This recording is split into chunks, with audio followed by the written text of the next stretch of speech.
Welcome back. We start our news bulletin from Brazil, where the death toll from COVID-19 has neared 40,000 after 1,274 people died in the past 24 hours. Mexico has reported 708 fatalities overnight, taking the tally to over 15,000. Meanwhile, in the US, the countrywide death toll has reached nearly 213,000. Worldwide, the death count has crossed 416,000, while infections are over 7.3 million. More in this report.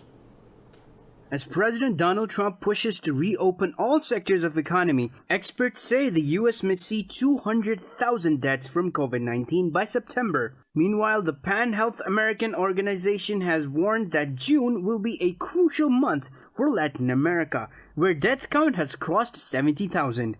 Mexico City Mayor Claudia Sheinbaum says the capital will embark on a large-scale testing effort as the centerpiece of its plan to reopen its economy. But in Brazil, Sao Paulo Mayor Bruno Covas said he has decided to allow street shops and real estate brokers to open on restricted hours.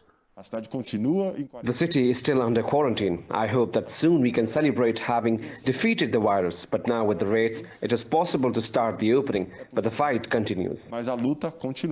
Europe is set to reopen its border as the Organization for Economic Cooperation and Development warns the Eurozone's GDP is expected to plunge 11.5%. Austria too will partially open up its borders beginning on June 16th, while Greece will allow tourists to fly to Athens from June 15th. Meanwhile, France has announced to end special government powers brought in to deal with the pandemic on July 10th. We see well that today's health conditions are extremely different from what we have lived through in March or even from May 11. It's these health conditions that have evolved that have led the government today to announce the end of the state of health emergency. In Asia, Thailand has reported no new coronavirus infections or deaths in the past 24 hours. It is the first time in nearly 3 weeks that no new cases were reported, and the 17th day without local transmission. And Pakistan's Prime Minister Imran Khan has warned that COVID-19 cases will hit their peak in the country in July. Addressing a press briefing, Khan said the situation may get worse if precautionary measures are not adopted. He went on to say that strict action will be taken against businesses violating SOPs. But he insisted that a complete lockdown is not the solution to the problem. The Prime Minister added that it is a national duty to abide by safety rules with a view to saving lives. Pakistan has reported 2,356 deaths among over 119,000 cases of infection so far. Pakistan says any aggression from India will be responded to immediately and in a befitting manner. Foreign Minister Shah Mahmood Qureshi said Islamabad will not back off from its support to Kashmiris due to the empty threats from India. In a statement, the Foreign Minister said the Indian government has failed both at domestic and international fronts. Qureshi said New Delhi wants to divert domestic attention by hurling threats at Pakistan. He said India must tell its people the truth about its surrender in Ladakh. Qureshi said none of its South Asian neighbors is happy with India's regional policies.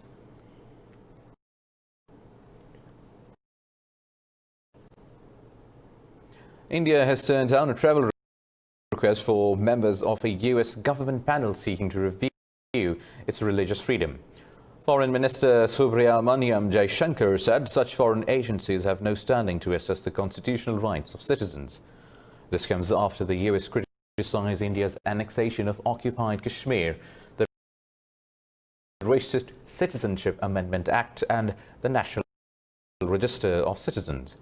Since taking power in 2014, the Indian government has faced global criticism for attacks on Muslims. The panel had dubbed India a country of particular concern regarding religious freedom. Earlier, India had denied entry to British MP Debbie Abrahamers to prevent her from assessing the human rights situation in occupied Kashmir.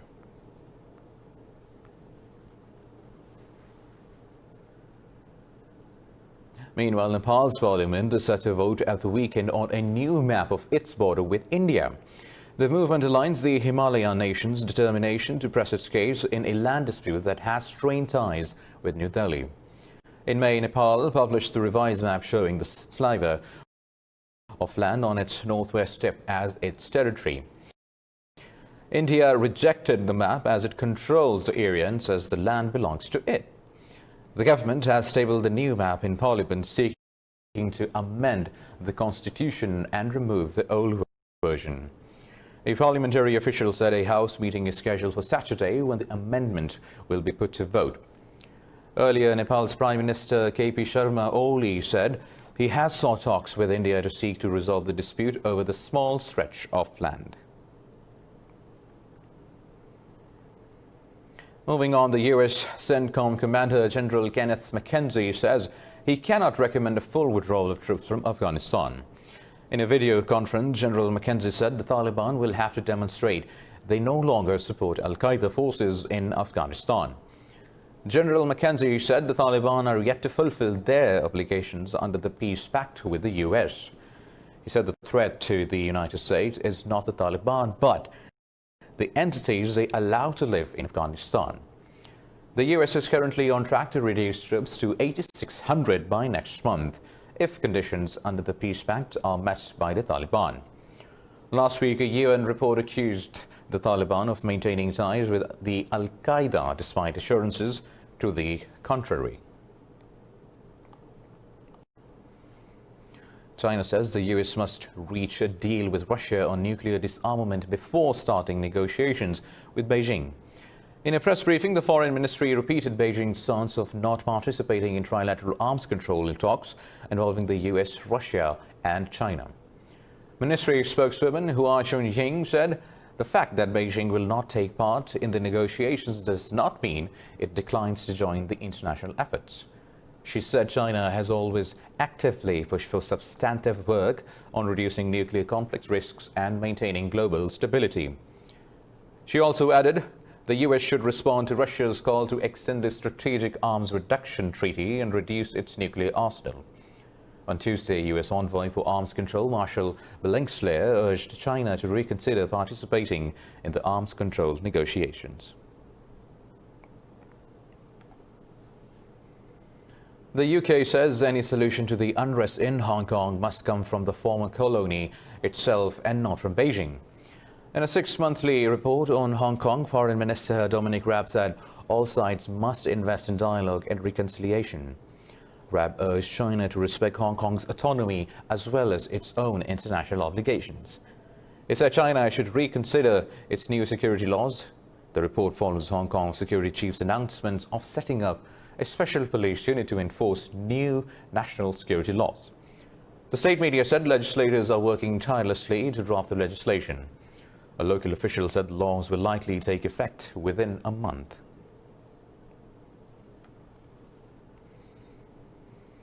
Moving on, Iran's Foreign Minister Javad Zarif has slammed the US for its bullying behavior and attempts to heighten tensions with Tehran.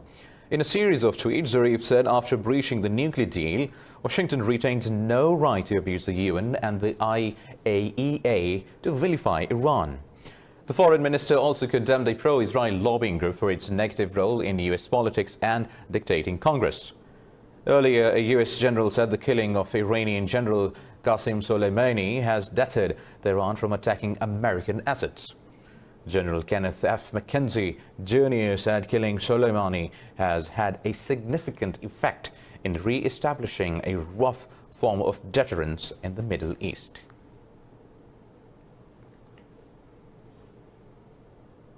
The commander of the Iran's Revolutionary Guard says the country imposed its will after sending fuel tankers to Venezuela. In a statement, Major General Hossein Salami said despite the U.S. sanctions, Tehran will still able to supply crucial petrol products to its ally in Caracas.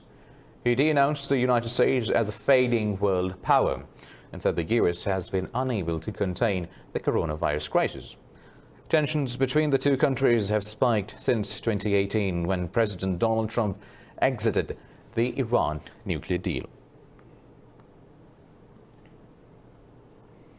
The UN says Libya's warring sides are fully engaged in military talks aimed at ending the fighting in the country. The UN mission in Libya called the virtual meeting of Joint Military Commission productive. The mission said it held a meeting with Eastern Army on June 3rd as well as one with the Libyan government delegation on Tuesday.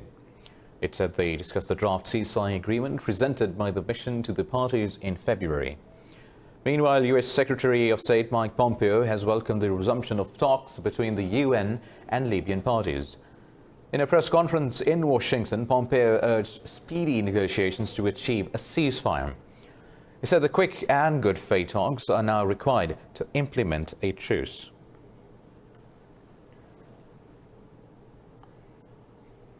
Moving on, Turkey says the US needs to play a more active role in Libya's political talks to achieve a ceasefire.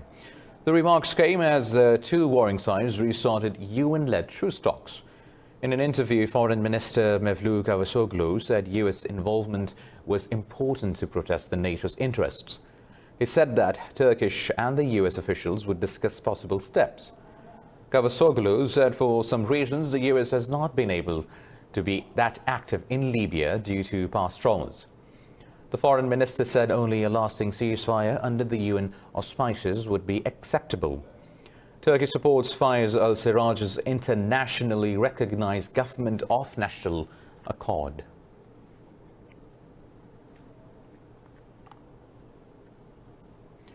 Syrian President Bashar al-Assad has removed Prime Minister Imad Khamis from the post he has occupied since 2016. The move follows weeks of deepening economic hardship and occasional protests in areas controlled by Damascus. State media said a presidential decree designated Water Resources Minister Hossein Arnos as Khamis's successor. Syria has been in the throes of an economic crisis, with the currency plunging to record lows in recent days. Arnos has served as governor of Deir Zor province that borders Iraq and Quneitra province in southern Syria. Earlier this week, the currency hit a record 3,000 Syrian pounds to the dollar. Syrian authorities have blamed Western sanctions for widespread hardship among ordinary residents. A Katyusha rocket has landed inside Baghdad's heavily fortified green zone. Witnesses say they heard a loud blast followed by sirens from the U.S. embassy in the zone. The rocket was reportedly launched from nearby Al-Shab International Stadium in Baghdad. A military statement confirmed the attack. No one has claimed responsibility for the attack yet. The rocket attack comes ahead of strategic dialogue between the U.S. and Iraq scheduled to begin. U.S. Under-Secretary David Hale will lead the discussion with the representatives from the Department of Defense, Treasury, Energy, and other agencies.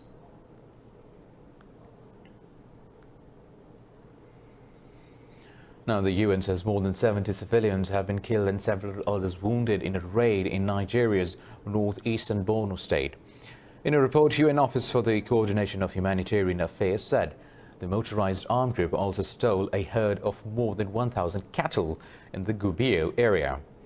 The report said gunmen targeted the funeral for the victims and also set their houses ablaze. The office said local hunters were deployed to protect the town with the military support in response to persistent violence by armed groups. It said the latest attacks are the deadliest in Borno state since July 2019.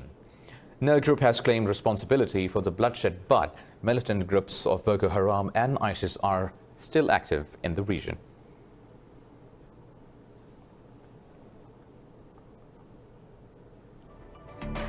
More news coming up after a short break. Stay tuned.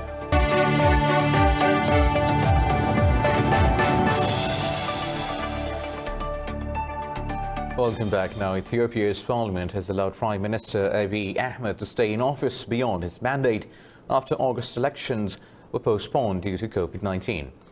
The parliament voted with 114 in favor, 4 against, and 1 abstention for approval.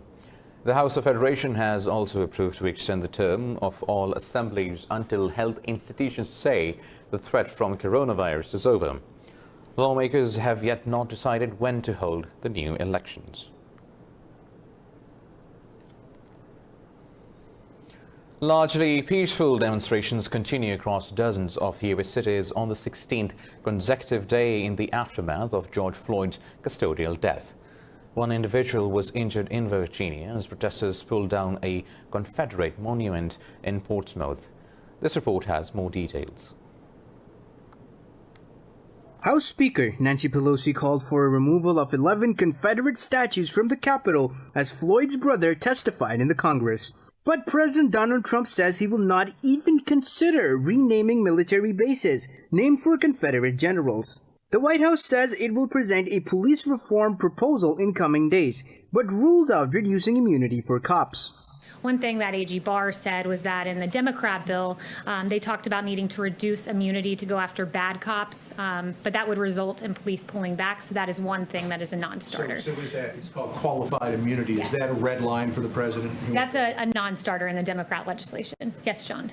In Minnesota, a statue of the Italian explorer Christopher Columbus was beheaded, while protesters in Washington, Boston, and New York called for defunding the police. Speaking at a White House briefing, Kayleigh McEnany said administration plans to address protester concerns about police brutality are reaching final edits. The president has spent the last 10 days quietly and diligently working on proposals to address the issues that the protesters have raised across the country, legitimate issues. And that body of work, I'm told, is reaching its final edits, and we hope to produce it for you in the coming days. I can't promise you it's tomorrow, but in the coming days, we look to deliver that. Elsewhere, motor racing company NASCAR has banned the Confederate flag that is considered a symbol of slavery and racism. Meanwhile, tech giant Amazon announced a one-year moratorium on police departments' use of its facial recognition software. Meanwhile, a Norwegian court has sentenced a gunman to 21 years in prison for opening fire at a mosque and killing his stepsister. Last year in August, Philip opened fire at the Al-Noor Islamic Center in Børum, at west of the capital, Oslo. Philip fired several shots in the mosque, but nobody was seriously hurt as he was overpowered before police arrived. Police found Philip was inspired by Brenton Tarrant, who was accused of deadly attacks on 2 mosques in New Zealand in 2019.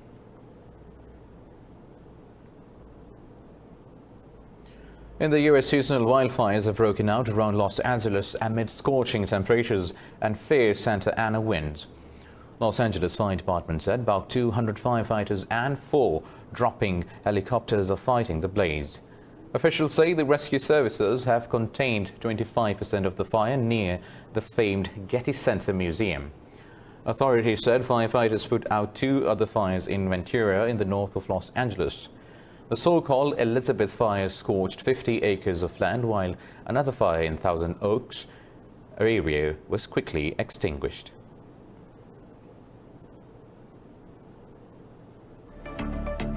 Business is coming up after a short break. Stay tuned.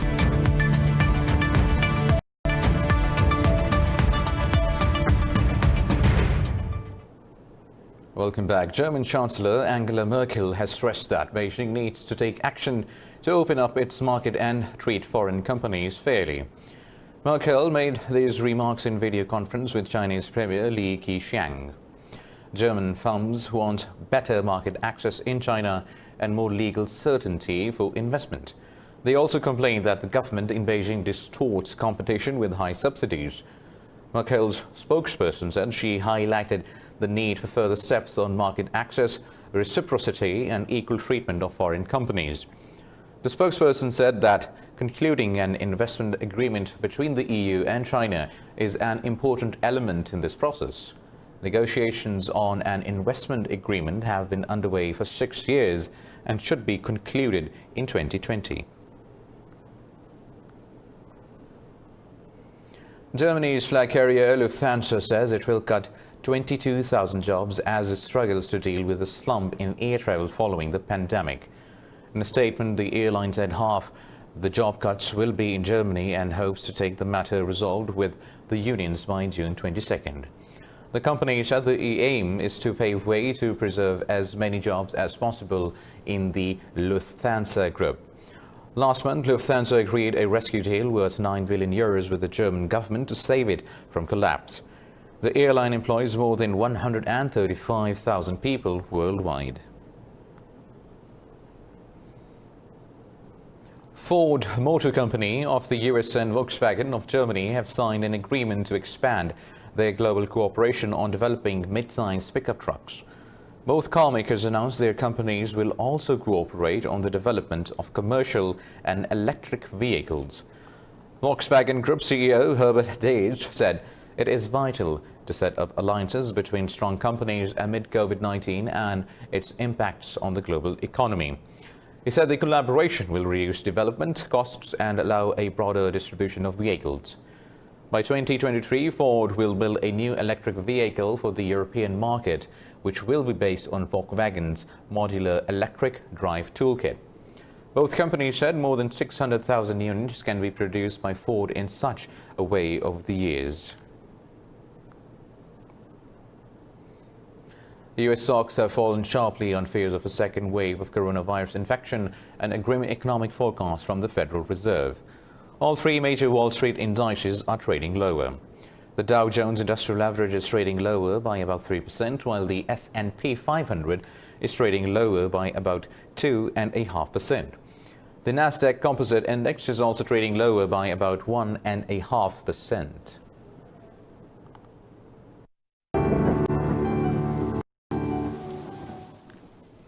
Now it's time for the weather update around the globe.